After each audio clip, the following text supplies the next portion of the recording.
Hi, this is Mato. In this video I will show you a great chess game. This is the game between Veselin Topalov and Vladimir Kramnik that was played in Elista in 2006. Where is Elista? Elista is the capital city of the Republic of Kalmykia in Russia. This is World Championship match game 2. Topalov had white pieces and he started with d4. Kramnik played d5, and after c4, c6 we have Slav defense.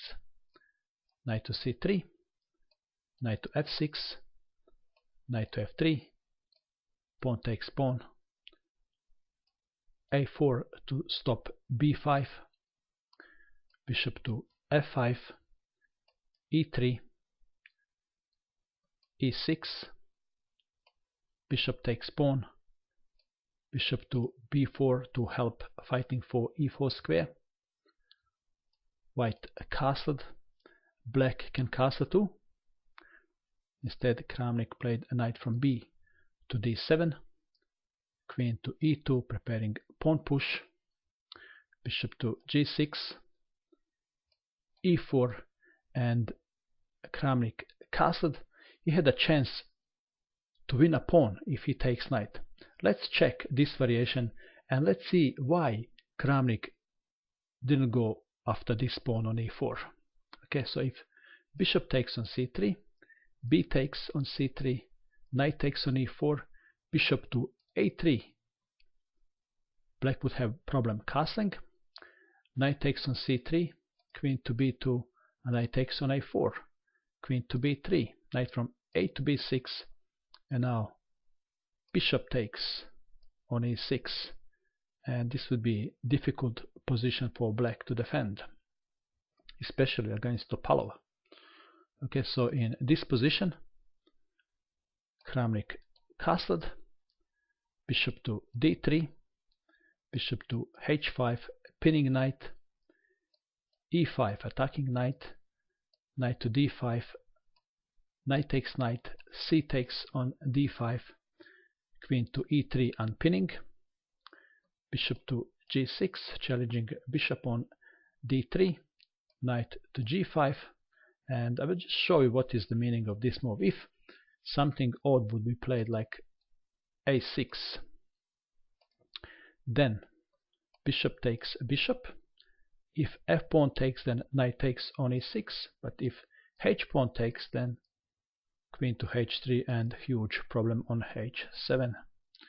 Okay, so in this position Kramnik played rook to e8 to protect his e6 pawn, f4, bishop takes bishop, queen takes on d3 threatening checkmate on h7, f5 was played, and this is possible because rook is protecting e6, bishop to e3, knight to f8, king to h1 preparing g4 pawn push, rook to c8,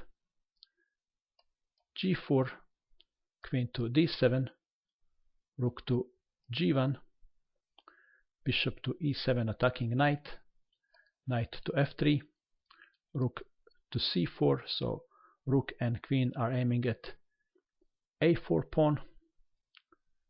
Topalov ignored that threat, pawn takes pawn, rook takes on g4,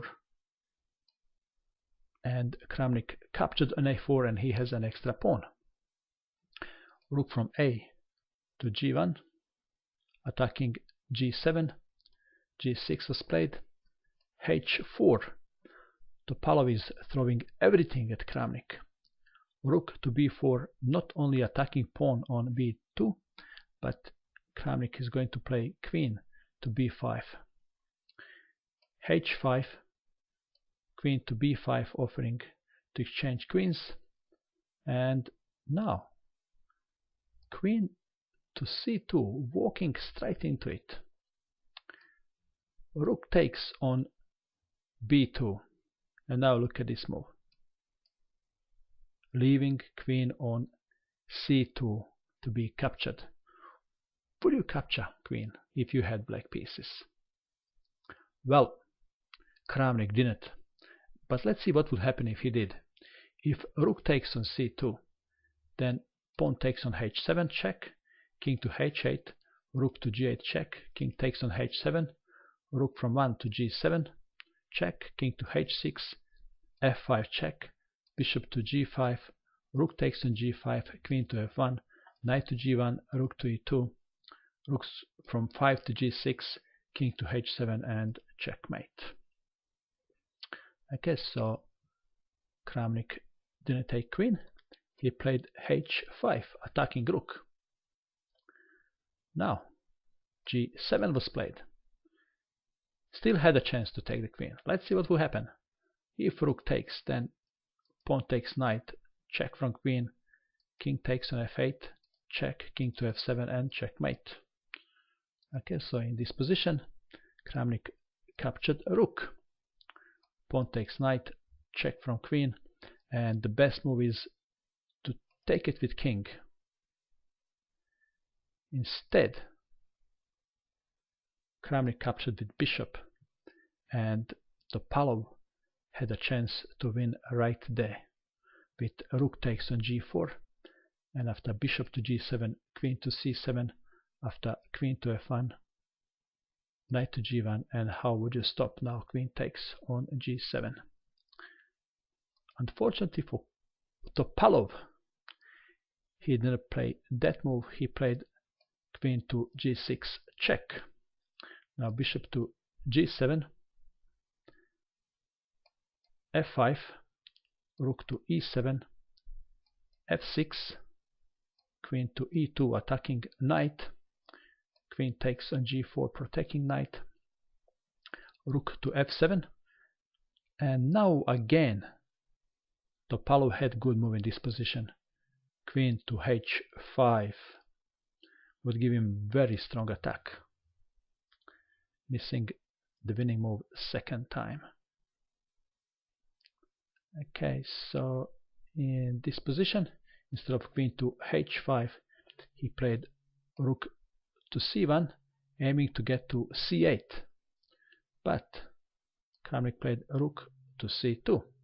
Rook takes rook, check, king to g2, queen takes on c2, check, king to g3, queen to e4. Kramnik wants to exchange queens.